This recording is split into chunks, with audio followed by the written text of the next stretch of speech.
Hi guys, ఈ వీడియోని like చేయండి, సబ్స్క్రైబ్ చేయండి, మీ ఫ్రెండ్స్కి ఫార్వర్డ్ చేయండి. మర్చిపోకుండా లైక్ సబ్స్క్రైబ్ చేసుకోండి. ఈరోజు మనం భారత రాజ్యాంగంలో పొందుపరచబడినటువంటి ఆర్టికల్స్ ప్రాథమిక హక్కులు మనం చూస్తున్నాం. ఇంత ముందుల వీడియో వరకు మనం 3 ప్రాథమిక హక్కుల గురించి వివరంగా వాటి యొక్క లక్షణాల గురించి ఆ ఆర్టికల్ చేసేటువంటి నిర్వహణ గురించి ప్రతి దాని గురించి చర్చించుకోవడం జరిగింది. ఆర్టికల్లో భాగంగా ఉన్నటువంటిది 4వ ఆర్టికల్. హక్కుల్లో భాగంగా ఉన్నటువంటిది 4వ హక్కు, మత స్వాతంత్రపు హక్కు. ఈ యొక్క మత స్వాతంత్రపు హక్కు అనేటువంటిది వ్యక్తి యొక్క స్వేచ్ఛను బట్టి, తన యొక్క మతం అనుసరించేటువంటి విధానం బట్టి ఉంటుంది. ఒక వ్యక్తి తన యొక్క మతం గురించి ఎక్కడైనా చెప్పుకోవచ్చు. ఏ ప్రాంతంలోనైనా తన యొక్క మతం యొక్క గొప్పతనాన్ని వివరించి చెప్పుకోవచ్చు. అంతేకాకుండా ఒక రాష్ట్రం నుండి మరొక రాష్ట్రంకి వెళ్ళినప్పుడు ఆ రాష్ట్రంలో తన యొక్క మతం ఉన్నటువంటి ఆ యొక్క కట్టడం గురించి కూడా చెప్పుకోవచ్చని చాలా స్పష్టంగా సెలవిస్తుంది. ఆర్టికల్ 25(1) ప్రకారం మనం చూసినట్లయితే ప్రతి వ్యక్తి కూడా తనకి ఇష్టమైనటువంటి మతాన్ని స్వీకరించవచ్చు. ఆ యొక్క మతం యొక్క లక్షణాలను, ఆ యొక్క కట్టుబాట్లను అనుసరించి తన యొక్క మతంలో కొనసాగవచ్చు. కానీ ఆ యొక్క వ్యక్తిని బలవంతంగా నీవు మీ యొక్క మతంలో వదిలేసి మా యొక్క మతంలో కూడా మేము చెప్పింది నువ్వు వినాలి, మా యొక్క ఆలోచనలు నువ్వు అనుసరించాలి అని ఆ విధంగా ఆ యొక్క వ్యక్తిని బలవంతంగా చేయకూడదు. అలా చేసినట్లయితే అది బలవంతపు మత మార్పిడి అవుతుంది. అలా చేయకుండా ఆ యొక్క వ్యక్తి ఇష్టానుసారంగా తను వేరే యొక్క మతాన్ని కూడా స్వీకరించవచ్చు. ఒక వ్యక్తిని బలవంతంగా కనుక చేసినట్లయితే అది మత మార్పిడి అవుతుంది. అలా చేయడానికి అవకాశం లేదు, అలా కూడా చేయకూడదని స్పష్టంగా చెబుతుంది. ఆర్టికల్ 25(2) ప్రకారంగా మనం చూసినట్లయితే ప్రజాభద్రత, నైతికత, ప్రజారోగ్యానికి లోబడి స్వేచ్ఛను ఉపయోగించుకోవాలి. అంతేకాకుండా రాజ్యం కూడా మతం యొక్క లక్షణాలను ఆ యొక్క వ్యక్తి తమకు ఇష్టం వచ్చినటువంటి మతంను స్వీకరించి స్వేచ్ఛగా జీవించవచ్చని ఆర్టికల్ 25(2) ప్రకారంగా తెలియజేస్తూ ఉంది. ఆర్టికల్ 25(2)(b) ప్రకారం హిందూ అంటే హిందువుల ఒక్క మాత్రమే కాకుండా జైనులు, సిక్కులు, బౌద్ధులు వీరందరూ కూడా హిందూ మతం కిందకే వస్తారు. కాబట్టి ఆర్టికల్ 22(b) ప్రకారం హిందూ అంటే ఒక్క హిందువులే కాకుండా జైనులు, మిగిలినటువంటి వారందరూ కూడా ఈ యొక్క హిందూ మతం కిందకే వస్తారు. ఇందులో మనం చూసినట్లయితే ఒకటి సిక్కు కిర్బన్, కత్తి ధరించడం, కత్తితో పాటు ఎక్కడికైనా తీసుకెళ్ళడం సిక్కు మతం యొక్క సాంప్రదాయం, వారి యొక్క భద్రత. అదేవిధంగా ఆ యొక్క సిక్కు మతస్థులు తలబాగా చుట్టి ప్రతి ఒక్క ప్రదేశంకు వారు వెళ్ళినప్పుడు కూడా వారి యొక్క సాంప్రదాయాలను బట్టి వారికి ఉన్నటువంటి తలపాగాను తీయకుండా వారి యొక్క సాంప్రదాయాన్ని, సిక్కు సాంప్రదాయాన్ని కొనసాగించుకుంటూ ఉంటారు. ఈ విధంగా ఎవరికి నచ్చినటువంటి మతాన్ని వారు స్వీకరించుకొని వారి యొక్క మతంను డెవలప్ చేసుకోవచ్చు, అభివర్ణించుకోవచ్చు అని తెలియజేస్తుంది. అదేవిధంగా మనం చూసినట్లయితే హిందూ మత సంస్థలో కూడా ప్రవేశానికి అన్ని సామాజిక వర్గాలకు అవకాశం కల్పించబడుతుంది. హిందువులు అనేటువంటి వారు ప్రతి ఒక్క ప్రాంతంలోనికి వారికి కావాల్సినటువంటి వారి యొక్క ఆచారాలు, అలవాట్లను మరి వారు స్పష్టంగా సవివరంగా తెలుపవచ్చు అని చాలా స్పష్టంగా తెలియజేయటం జరుగుతుంది. అంతేకాకుండా మత సంస్థ కూడా ఈ యొక్క హక్కులు కల్పించబడ్డాయి. అవేంటో మనం కొన్ని చూద్దాం. మత సంస్థలు ఏర్పాటు చేయడానికి మరియు నిర్వహించుకోవడానికి కావాల్సినటువంటిది హక్కు. రెండోది మత కార్యకలాపాలను క్రమబద్ధం చేసుకోవడానికి కూడా హక్కు కావాలి.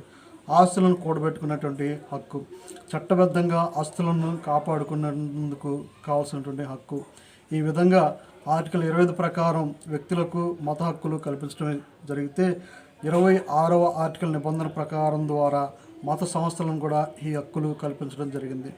మత సంస్థ అంటే ఆ యొక్క మత సంస్థకు 3 నిబంధనలకు లోబడి ఉండాలని ఈ యొక్క ఆర్టికల్ స్పష్టంగా తెలియజేస్తుంది. ఆ యొక్క నిబంధనలు ఏమిటి అని మనం చూసినట్లయితే, ఉమ్మడి విశ్వాసాన్ని కలిగినటువంటి వ్యక్తుల సమూహం, ఒక సమూహంగా వారు ఉమ్మడిగా వారి యొక్క అభిప్రాయాలను స్వీకరించి వారికి ఉన్నటువంటి భిన్న అభిప్రాయాలను చర్చించుకునేటువంటి అవకాశం ఈ యొక్క 26వ ఆర్టికల్ స్పష్టంగా వివరించడం జరిగింది. ఉమ్మడి వ్యవస్థ, ఒక కుటుంబ పరంగాను ఆ కుటుంబంలో యజమానుడైనటువంటి పెద్ద ఆ కుటుంబానికి నిర్వహణకర్తగాను ఆ కుటుంబ బాధ్యతలను కూడా నిర్వహించేటువంటి వ్యక్తిగా ఏ విధంగా అయితే ఉంటాడో, ఈ యొక్క వ్యవస్థలో కూడా ఉమ్మడిగా ఉండి వారి యొక్క ప్రతి ఒక్క లక్షణాలను కూడా కాపాడుకొని వాటిని సరైన మార్గంలో పెట్టుకోవడానికి కావాల్సినటువంటి నడవడిక ఉంటుంది. మూడోది మనం చూసినట్లయితే ఒక ప్రత్యేకమైనటువంటి పేరు కలిగి ఉండటం. ఆర్టికల్ 26 ప్రకారంగా ఈ యొక్క 3 లక్షణాలు కూడా ఒక మతంకు కావాల్సినటువంటి లక్షణాలుగా పేర్కొనడం జరిగింది. అదేవిధంగా ఆర్టికల్ 27 ప్రకారంగా మనం చూసినట్లయితే మత వ్యాప్తి కొరకు పన్నులు వసూలు చేయరాదు. మేము ఒక మతం స్థాపిస్తున్నాం, మీరు మాకు కొంత ధనం ఇవ్వండి, మాకు కొంత ఆర్థిక సహాయం కావాలని వేరేటువంటి వ్యక్తుల దగ్గర అర్చన చేయకూడదు. వారు ఇస్తే స్వేచ్ఛార్పణలు తీసుకోవచ్చు, లేకపోతే వారి దగ్గర నుండి ఎలాంటిది కూడా ఆశించకూడదు. ప్రత్యేకమైనటువంటి మతాన్ని అభివృద్ధి చేయడానికి రాజ్యం పన్నులు వసూలు చేసుకోకూడదు అనమాట. మరియు వసూలు చేసిన పన్నులు మతాభివృద్ధి కోసం ఖర్చు చేయకూడదు. అయితే రాజ్యం అందించినటువంటి పరిపాలనపరమైనటువంటి సేవలకు గాను ఫీజులకు కానీ చెల్లించవలసినటువంటి అవసరం ఎలాంటిది లేదు. ఈ యొక్క మతం అన్నటువంటిది స్వచ్ఛమైనది, ఆ యొక్క మతాభిప్రాయాలను ఆచరించడానికి అనుగుణమైనది. కాబట్టి ఈ యొక్క మతం అన్నటువంటిది ఆ యొక్క సమూహం యొక్క వ్యవస్థకు సంబంధించింది. కాబట్టి దాని గురించి ఎలాంటి వ్యక్తి దగ్గర నుండి కూడా ఫీజులు ఆశించకూడదు, వారి దగ్గర నుండి ఏమీ కూడా ఆశించకూడదని ఆర్టికల్ 27 చాలా స్పష్టంగా వివరంగా తెలియజేస్తుంది. మరి ఆర్టికల్ 28 ప్రకారం మనం చూసినట్లయితే మరి ప్రభుత్వ విద్యాలయ సంస్థల్లో మత బోధన నిషేధం. విద్యార్థులు చదువుకునేటువంటి వారి యొక్క దగ్గరికి వెళ్ళి విద్యాబుద్ధులు అభ్యసించుతున్నటువంటి వారికి ఆటంకం కలిగించకూడదు. అలా చేయడం కూడా మరి ఒక విధంగా నిషేధమే అని ఆర్టికల్ 28 ప్రకారంగా చాలా స్పష్టంగా తెలియజేస్తుందన్నమాట. ఆర్టికల్ 28 అనేటువంటిది విద్యాలయాల్లో మరి చెప్పకూడదని 4 రకాల వివరాలుగా 4 రకాల వర్గీకరణగా వివరించడం జరిగింది. ఆ 4 రకాలేంటో ఒక్కొక్కటి ఇప్పుడు మనం స్పష్టంగా ఒక దాని గురించి తెలియజేసుకుందాం. ప్రభుత్వ విశ్వవిద్యాలయాలు మరి వీటిలో మతబోధ పూర్తిగా నిషేధించడమైంది. ప్రభుత్వ విశ్వవిద్యాలయాలు అంటే ఈ యొక్క విశ్వవిద్యాలయాలకి అనేకమైనటువంటి మతాల వారు, అనేకమైనటువంటి జాతుల వారు, అనేకమైనటువంటి ప్రాంత ప్రజలు ఈ యొక్క విశ్వవిద్యాలయాల్లో చదువుకోవడానికి వస్తారు. అలాంటి వారికి మరి ఎలాంటి మతపరమైనటువంటి విద్యా బోధలు చేయకూడదనమాట. ఒకవేళ అలాగన చేస్తే వాటిని నిషేధించాలని ఈ యొక్క ఆర్టికల్ 28 వివరంగా తెలియజేస్తుంది. రెండవది మత సంస్థల ద్వారా ఏర్పడినటువంటి ప్రభుత్వ విశ్వవిద్యాలయాలు, వీటిలో మతం ప్రబోధం బోధించబడుతుంది. మరి మత సంస్థల ద్వారా ఏర్పాటు చేసినటువంటి విశ్వవిద్యాలయాలు కొన్ని మరి సంస్థలు ఉన్నాయి. వారి యొక్క సంస్థలకు అనుగుణంగా వారి యొక్క మతాలను వారు బోధించుకోవటం, వారి యొక్క మతాల గురించి వారు చెప్పుకోవడం జరుగుతుందని సవివరంగా తెలియజేస్తారు. మూడోది ప్రభుత్వ సలహా నిధులు పొందే ప్రైవేటు విశ్వవిద్యాలయాలు.